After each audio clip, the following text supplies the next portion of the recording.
Hello' guys, আজি মই এটা ধুনীয়া একদম ঠাণ্ডা ঠাণ্ডা ৰেচিপি বনাইছোঁ।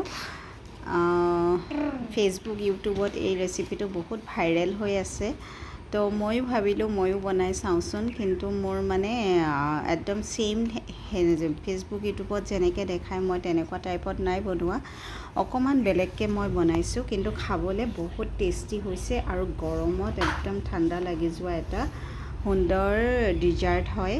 তো আপোনালোকেও বনাব পাৰিব, একদম ইজি হয় আৰু ঝটপট হৈ যোৱা এটা সুন্দৰ ডিজাৰ্টৰ ৰেচিপি লৈ আহিছোঁ। তো মই এটা চচপেন লৈছোঁ, চচপেনত মই অকণমান কাষ্টাৰ্ড লৈছোঁ। এয়া কাষ্টাৰ্ডখিনি মই অকণমান এতিয়া আমুল তাজা যোনটো গাখীৰ থাকে বা আপোনালোকে গৰু গাখীৰো ল'ব পাৰে, এয়া ধুনীয়াকৈ মিক্স কৰি ল'ম যাতে কোনো গুটি গুটি নাথাকে। মই বৰ্তমান গেছত দিয়াই নাই। আমুল তাজা আৰু কাষ্টাৰ্ড পাউডাৰখিনি ধুনীয়াকৈ মিক্স কৰি লৈছোঁ, এয়া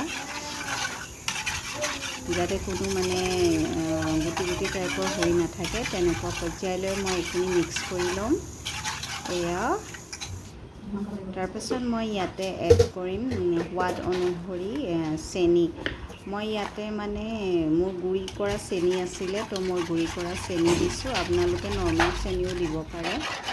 তাৰপিছত মই এইখিনি গেছত এতিয়া দি দিলোঁ। এতিয়া ধুনীয়াকৈ মই এইখিনি ক্ৰিমি টেক্সচাৰ অহালৈকে ধুনীয়াকৈ চক আহিলেই এয়া হৈ গ'ল। তো মই এইখিনি গেছটো অফ কৰি ছাইডত ৰাখি থৈছোঁ। তাৰপাছত আমাৰ মেইন বস্তু হৈছে আম। এয়া মই আম এটা ধুনীয়াকৈ কাটি লৈছোঁ। কাটি পেলাই এইখিনি মই মিক্সাৰত মাৰি ল'ম আৰু অকণমান টুকুৰ টুকুৰকৈ মই ৰাখি থ'ম। বাকীখিনি মই মিক্সাৰ গ্ৰাইণ্ডাৰত ধুনীয়াকৈ পেষ্ট এটা বনাই ল'ম। তো এয়া আমটো মিঠা হ'লে মানে এই ডিজাৰ্টটো খাবলৈ বেছি ধুনীয়া হয়। তো আপোনালোকে মিঠা আমটো ল'ব। মোৰ আমটো মানে বেছি হালধীয়া টাইপ নাছিলে, তো সেইকাৰণে কালাৰটো অকণমান লাইট কালাৰৰ নিচিনা হয় ডিজাৰ্টটো।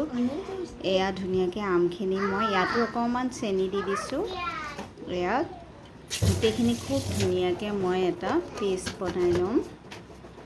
তো টান মোৰ হৈ গ'ল আমখিনি। তাৰপৰা ইয়াতে পিহা আম অকণমান মানে এনেকৈ মিক্সাৰ গ্ৰাইণ্ডাৰত মিক্স কৰি লোৱা আম অলপ দিছোঁ। তাতে অকণমান ক্ৰীম দিছোঁ, এয়া ফ্ৰেছ ক্ৰীম দিছোঁ। এয়া ধুনীয়াকৈ মই এইখিনি মিক্স কৰি মই ব্ৰেড লৈ লৈছোঁ। ব্ৰেডটো মই এনেকৈ স্কোৱাৰত কাটি এনেকৈ মাজত এই আম আৰু ক্ৰীমৰ মিক্সাৰটো দি পেলাই এনেকুৱা মোৰ চিচাৰৰ এয়া বৰ্তন আছে, তাত এনেকৈ দি দিছোঁ। আপোনালোকে এখন ব্ৰেডৰ ওপৰত এই মিক্সখিনি দি তাৰ ওপৰত আৰু এপিচ ব্ৰেড দিব পাৰে, এনেকৈও দিব পাৰে। মই তেনেকৈ নাই দিয়া, এনেকৈ দিছোঁ। তো এয়া গোটেই ব্ৰেডকেইখিনি মই কভাৰ কৰি এনেকৈ মোৰ ওচৰত যোনটো চিচাৰৰ স্কোৱাৰ আকাৰৰ বাতি আছে, তাত মই গোটেই ব্ৰেডখিনি এনেকৈ দি ল'ম। এয়া মোৰ ওচৰত ব্ৰেডটো অকণমান কম হ'ল, মই যেনে তেনে মিলাই দিলোঁ। আৰু আপোনালোকে ব্ৰেডটো মানে ধুনীয়াকৈ এভেইলেবল থাকিলে এইটো বনাব, তেতিয়া বেছি ভাল লাগে।